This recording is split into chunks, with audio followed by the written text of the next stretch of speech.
Death of a unicorn movie की कहानी की शुरुआत होती है रिडली और उसके पापा इलियट से।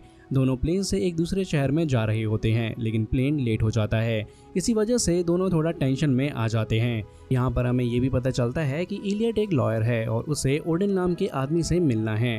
प्लेन लैंड होने के बाद वो लोग एक गाड़ी लेकर अपने शहर की तरफ निकल पड़ते हैं। अब रास्ते में रिडली सिगरेट जैसी कोई चीज़ पीती है तो इलियट उससे कहता है ये मत करो और विंडो बंद करो, क्योंकि उसको छींकें आ रही होती हैं। रिडली विंडो बंद कर देती है और रिडली असल में अपने पापा के साथ यहाँ नहीं आना चाहती थी, लेकिन इलियट उसे ज़बरदस्ती लाया ताकि वो घर पर अकेली ना रहे। एक्चुअली में रिडली अपनी मॉम की डेथ के बाद बिल्कुल उदास रहती थी, इसलिए उसके डैड चाहते हैं कि वो उसके साथ हमेशा रहे।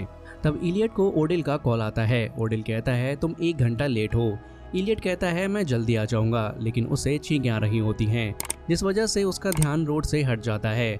अब गाड़ी फुल स्पीड में होती है और अचानक से घोड़े जैसी कोई चीज़ उसकी गाड़ी से टकरा जाती है। गाड़ी का काफ़ी नुकसान हो जाता है। जब इलियट और रिडली देखने के लिए बाहर जाते हैं तो उन्हें पता चलता है कि वो कोई यूनिकॉर्न का बच्चा है। उसे चोट लगी होती है और वो दर्द से चिल्ला रहा होता है। रिडली कहती है हमें पुलिस बुलानी चाहिए, लेकिन इलियट मना कर देता है। वो कहता है अगर पुलिस आई तो वो मुझे पकड़ सकती है। अब रिडली जब यूनिकॉर्न के बेबी का सींग छू लेती है तो उसके अंदर एकदम बिजली सी दौड़ जाती है। उसके सामने पूरा यूनिवर्स घूम जाता है। तभी उसके पापा एक रॉड से यूनिकॉर्न के बेबी को बहुत जोर से मार देते हैं और उसकी डेथ हो जाती है। दोनों उस यूनिकॉर्न के बेबी को अपनी गाड़ी में डालकर ओडेल के घर पहुंच जाते हैं।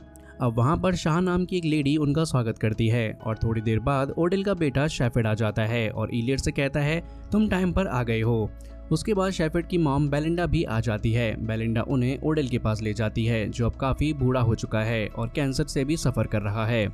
ओडेल चाहता है कि वो अपनी वसीयत यानी कि विल जल्दी से जल्दी अपने बेटे के नाम कर दे, ताकि सब फॉर्मेलिटीज़ ख़त्म हो जाए।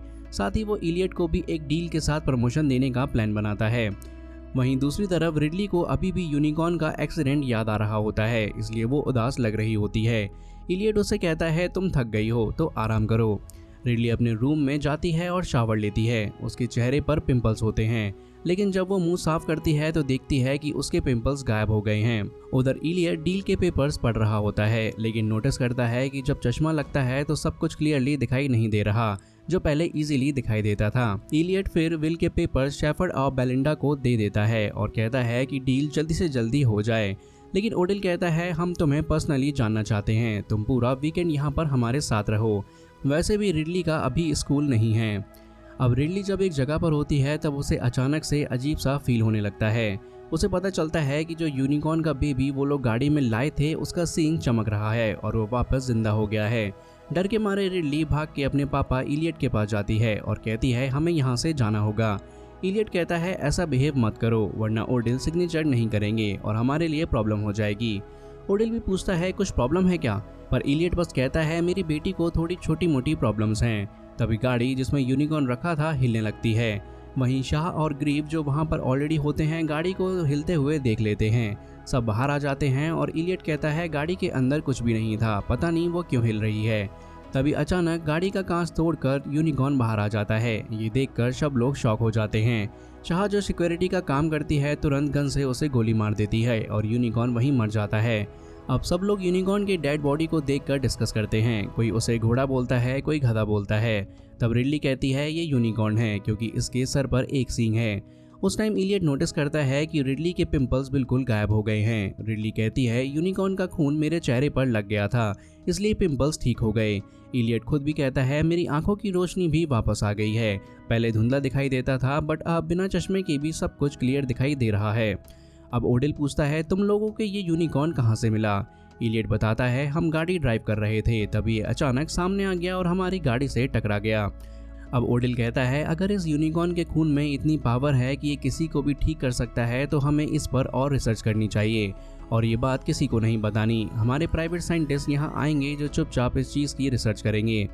बाद में रिडली विंडो के पास खड़ी होती है, तब इलियट उसके पास आता है। वो उससे बात करना चाहता है और पूछता है यूनिकॉर्न के साथ जो तुम्हारा कनेक्शन था क्या तुम मुझे बता सकती हो। लेकिन रिडली कुछ नहीं बताती क्योंकि उसे लगता है कि अगर वो कुछ बोलेगी तो पापा उसे पागल समझेंगे। साथ ही वो अपने पापा से अभी भी बहुत गुस्सा होती है, इसलिए रिडली इलियट को अपने रूम से निकाल देती है और फिर वो अपनी मॉम की फ़ोटो देखती है। उसे याद आता है कि जिस म्यूज़ियम में वो लोग गए थे वहाँ भी यूनिकॉर्न की फ़ोटो थी। रिडली अपने लैपटॉप पर उस म्यूजियम के बारे में रिसर्च करने लगती है। तब उसे पता चलता है कि हजारों साल पहले भी ऐसे यूनिकॉर्न्स देखे गए थे। राजाओं ने उन्हें पकड़ने की कोशिश की थी, लेकिन यूनिकॉर्न किसी के हाथ नहीं आते थे। एक बार एक प्योर हार्टेड लड़की के सामने यूनिकॉर्न शांत हो गए। राजा के लोगों ने उस वक्त यूनिकॉर्न को पकड़कर उसे मार दिया और महल ले आए। उन्हें दोबारा जिंदा किया गया, लेकिन जिंदा होने के बाद वो यूनिकॉर्न बहुत ही ज़्यादा एग्रेसिव हो गए और उन्होंने वहाँ के बहुत सारे लोगों को मार दिया। रिडली को समझ आ जाता है कि यूनिकॉर्न खतरनाक भी हो सकते हैं। रात को जब वो सोती है तो उसे लगता है कि वो किसी यूनिकॉर्न से कनेक्ट होकर दौड़ रही है। तभी दो साइंटिस्ट आते हैं और इलियट और रिडली को टेस्ट के लिए ले जाते हैं। साइंटिस्ट चेक करना चाहते हैं कि इनका जो इलाज हुआ है वो कैसे हुआ है। यहाँ पर डॉक्टर सॉन्ग नाम का एक साइंटिस्ट कहता है कि यूनिकॉर्न के खून ने उनकी प्रॉब्लम्स ठीक कर दी हैं, लेकिन वो इस बात को 100% कंफर्म नहीं कर सकते। डॉक्टर भाटिया नाम की साइंटिस्ट कहती है कि यूनिकॉर्न के सींग में इलेक्ट्रोमैग्नेटिक प्रॉपर्टीज होती हैं, हमें उसकी भी स्टडी करनी चाहिए। इसीलिए वो लोग सींग के सैंपल्स इकट्ठा करते हैं, सींग को घिसकर चूरन बनाते हैं, फिर उस चूरन को लिक्विड में मिक्स करके ओडिल को इंजेक्ट कर देते हैं, जो कैंसर से सफ़र कर रहा था। तब तक रिडली बाहर घूमने चली जाती है, लेकिन उसे वहाँ अजीब फील होता है और वो वापस घर आ जाती है। अब घर पर ओडिल इलियट से कहता है, तुमने हमें एक नई खोज दी है, मैं बहुत अच्छा महसूस कर रहा हूँ, जल्दी से ठीक हो जाऊँगा, तुम्हें भी हमारी संपत्ति का कुछ हिस्सा ज़रूर मिलेगा। वहीं रिडली अपने रूम में आकर यूनिकॉर्न के बारे में रिसर्च करने लगती है। तब शेफर्ड वहाँ आ जाता है और पूछता है, तुम क्या कर रही हो? रिडली कहती है, मैं यूनिकॉर्न पर रिसर्च कर रही हूँ। शेफर्ड उसकी मदद के लिए एक बड़ी प्रिंटिंग प्रेस मशीन ले आता है। वो कहता है, तुम इससे बड़ी बड़ी तस्वीरें प्रिंट करके उन्हें डिटेल में देख सकती हो, इससे तुम्हारी रिसर्च में काफ़ी आसानी होगी। फिर कुछ ही मिनटों में ओडिल पूरी तरह से ठीक हो जाता है। सब लोग बहुत खुश होते हैं। उसका ब्लड टेस्ट होता है और डॉक्टर सॉन्ग बताता है कि ओडिल के ब्लड में जो कैंसर था वो अब कम्प्लीटली ख़त्म हो गया है, मतलब उन्होंने कैंसर का क्योर ढूंढ लिया है। ओडिल कहता है, अब तो मैं मालामाल हो जाऊंगा, मैंने कैंसर का इलाज ढूंढ लिया है। ओडिल का थोड़ा सा ब्लड निकालकर वैक्सीन बनाने की तैयारी होती है, लेकिन डॉक्टर सॉन्ग कहता है कि वैक्सीन बनने में अभी टाइम लगेगा और हमें और रिसर्च करनी पड़ेगी। इसके बाद ओडिल और उसकी फैमिली लोगों को फ़ोन करके बताते हैं कि उन्होंने कैंसर का क्योर ढूंढ लिया है और सबको अपनी कंपनी में इन्वेस्ट करने को कहते हैं। बहुत सारे लोग इन्वेस्ट कर देते हैं, इतना पैसा उन्होंने कभी नहीं देखा था। इलियट यहाँ हिसाब किताब संभालने लगता है। तब रिडली भी वहाँ आती है और कहती है, मैंने यूनिकॉर्न पर रिसर्च की है, ये खतरनाक है, क्योंकि हज़ारों साल पहले भी यूनिकॉर्न की वजह से लोगों की जान गई थी, लेकिन कोई उनकी बात पर विश्वास नहीं करता। तो यूनिकॉर्न के बेबी को ले जाने की तैयारी होती है।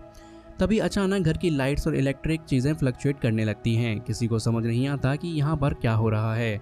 तब डॉक्टर सॉन्ग पर एक यूनिकॉर्न हमला कर देता है और उसके पेट में सींग घुस जाता है। तब सबको पता चलता है कि एक यूनिकॉर्न आ गया है जो सब पर अटैक कर रहा है। रिडली बाहर अपनी गाड़ी में बैठी होती है। उसके पापा इलियट कहते हैं कि गाड़ी में ही रहो, लेकिन तभी वहाँ बड़ा यूनिकॉर्न गाड़ी पर अटैक कर देता है। तब इलियट तुरंत रिडली की जान बचाने के लिए आता है और उसे गाड़ी के नीचे छुपा देता है। इस बीच यूनिकॉर्न के अटैक से बहुत सारे लोग मर जाते हैं। जब यूनिकॉर्न का ध्यान दूसरी तरफ चला जाता है, रिडली वहाँ से भागती है। यूनिकॉर्न इसके पीछे लगता है, लेकिन रिडली एक जगह छुप जाती है। जब यूनिकॉर्न उसके पास पहुँचता है तो वो रिडली पर हमला नहीं करता। रिडली उसके सींग को छूने की कोशिश करती है। तभी शॉ नाम की लड़की उस यूनिकॉर्न पर गोली चला देती है। यूनिकॉर्न घायल हो जाता है और जंगल की तरफ भाग जाता है। इस तरह सबकी जान बच जाती है। अब सब लोग घर के अंदर इकट्ठा होते हैं और बात करते हैं कि अब क्या करना चाहिए। रिडली कहती है, हमें उस यूनिकॉर्न के बच्चे को जाने देना चाहिए। मुझे लगता है बड़ा यूनिकॉर्न अपने बेबी के लिए आया था और मुझे उससे एक कनेक्शन महसूस होता है, लेकिन कोई भी रिडली की बात नहीं मानता। शेफर्ड कहता है, अब हमारे पास एक ही चांस है, यूनिकॉर्न घायल है, हमें उसे जंगल में ढूंढना चाहिए। वहीं ओडिल और ब्लिंडा भी शेफर्ड की बात से एग्री करते हैं, इसीलिए ज़्यादा सिक्योरिटी गार्ड्स बुलाए जाते हैं, उनको गन्स दी जाती हैं और सब लोग जंगल में यूनिकॉर्न को ढूंढने के लिए निकल पड़ते हैं और एक स्पेशल डिवाइस का यूज़ करके वो लोग उस यूनिकॉर्न को सर्च करते हैं। अब इलियट, ओडिल और शॉ जंगल में होते हैं, तभी उन्हें घायल यूनिकॉर्न दिखाई देता है। तभी रिडली तुरंत अपने पापा को वापस आने का मैसेज भेजती है। इसी बीच शेफर्ड यूनिकॉर्न के सींग का बचा हुआ चूरन नशा करने के लिए यूज करता है। उसको उससे काफी मजा आ रहा होता है। तभी जंगल में सब यूनिकॉर्न पर हमला कर देते हैं। शॉ वहीं पर मर जाती है और चारों तरफ गोलियां चलने लगती हैं। इलियट और ओडिल किसी तरह बचकर घर वापस आ जाते हैं। वहां जाके पता चलता है कि एक नहीं बल्कि 2 यूनिकॉर्न हैं। दोनों अपने बच्चे के लिए आए होते हैं। सभी फैमिली मेंबर्स वहां होते हैं। ओडिल यूनिकॉर्न को शांत करने के लिए उसके सिंग को छूने की कोशिश करता है, लेकिन यूनिकॉर्न उसे भी मार देते हैं। अब यहाँ पर दहशत मच जाती है, सब लोग घर के अंदर भाग जाते हैं। रिडली फिर कहती है प्लीज़ इस यूनिकॉर्न के बच्चे को वापस उनको दे दो, लेकिन कोई उसकी बात नहीं मानता, सब पैसे कमाने के चक्कर में होते हैं। तभी घर की सारी लाइट्स चली जाती हैं। फैमिली एक प्लान बनाती है कि यूनिकॉर्न के बच्चे को ग्राउंड पर छोड़ देना चाहिए, जब बड़े यूनिकॉर्न वहाँ आएंगे तो हम उन्हें भी पकड़ लेंगे। लेकिन प्रॉब्लम बस ये होती है कि कौन यूनिकॉर्न के बच्चे को वहाँ तक ले जाएगा। फिर डिसाइड होता है कि डॉक्टर भाटिया यूनिकॉर्न के बेबी को ग्राउंड पर ले जाएंगी। भाटिया रेडी हो जाती है और बेबी यूनिकॉर्न को ग्राउंड में ले जाती है और वहाँ वो दोनों बड़े यूनिकॉर्न अपने बेबी का इंतज़ार करते हैं। जब बड़े यूनिकॉर्न आते हैं, भाटिया कहती है ये तुम्हारा बेबी है, इसे ले जाओ और हमें माफ़ कर दो। लेकिन दोनों यूनिकॉर्न गुस्सा हो जाते हैं और भाटिया पर हमला कर देते हैं और उसे भी वहीं मार देते हैं। अभी यूनिकॉर्न इसलिए गुस्सा हो जाते हैं क्योंकि उनके बेबी का जो सींग होता है वो कटा हुआ होता है। अब यूनिकॉर्न का सींग जो कट गया था, लोग उसे ले जाने वाले थे, लेकिन अब वो सींग भी ले जाने में फेल हो जाते हैं। सब घर के अंदर भाग जाते हैं और सेफ होने की कोशिश करते हैं, लेकिन दोनों यूनिकॉर्न उनके पीछे आ जाते हैं। इलियट और रिडली एक जगह छुपे होते हैं और बेलिंडा और शेफर्ड एक जगह पर। इलियट अपनी बेटी के साथ होता है, दरवाज़ा बंद होता है और यूनिकॉर्न सामने खड़ा होता है। इलियट के पास बेबी यूनिकॉर्न का कटा हुआ सींग होता है। इलियट अपनी बेटी से कहता है मैं तुमसे सच में बहुत प्यार करता हूँ। वो ये भी बताता है कि तुम्हारी मॉम के लास्ट टाइम हॉस्पिटल में मैंने उन्हें प्रॉमिस किया था कि चाहे कुछ भी हो जाए मैं तुम्हारी केयर करूँगा। ये सब सुनकर रिडली इमोशनल हो जाती है और अपने पापा को गले लगा लेती है। उधर शेफर्ड और बेलिंडा छुपे होते हैं। तभी दूसरा यूनिकॉर्न आ जाता है और बेलिंडा के कंधे पर सींग घुसा देता है, जिससे बेलिंडा घायल हो जाती है। शेफर्ड तुरंत धनुष तीर उठा लेता है ताकि अपनी मॉम को बचा सके। तब बेलिंडा ऑक्सीजन टैंक खोल देती है और अपने बेटे से कहती है यूनिकॉर्न के साथ मुझे भी जला दो, लेकिन उसका बेटा शेफर्ड ऐसा नहीं करता और यूनिकॉर्न बेलिंडा को मार देता है। अब इलियट अपनी बेटी रिडली को कहता है तुम यहाँ से भाग जाओ और खुद यूनिकॉर्न का सींग लेकर दूसरे यूनिकॉर्न को अपने पीछे बुलाता है। रिडली भागती है लेकिन उसके सामने शेफर्ड आ जाता है। शेफर्ड रिडली पर धनुष तीर तान देता है और कहता है तुम ही वो लड़की हो जो यूनिकॉर्न को शांत कर सकती हो, अगर भागने की कोशिश की तो मैं तुम्हें मार दूंगा। इसलिए रिडली को मजबूरन एक जगह बैठना पड़ता है। घर के अंदर से यूनिकॉर्न बाहर आता है, रिडली के पास जाता है, उसे सूंघता है और उसकी गोदी में सर रखकर सो जाता है। तब शेफर्ड उस यूनिकॉर्न को बांध देता है। तभी इलियट के पीछे दूसरा यूनिकॉर्न भी आ जाता है। वो भी रिडली के पास आकर उसकी गोदी में सर रखकर सो जाता है और शेफर्ड उसको भी बांध देता है। शेफर्ड खुश होकर कहता है अब मैं इनसे और भी ज़्यादा पैसे कमाऊंगा, दोनों यूनिकॉर्न अब मेरे कब्जे में हैं।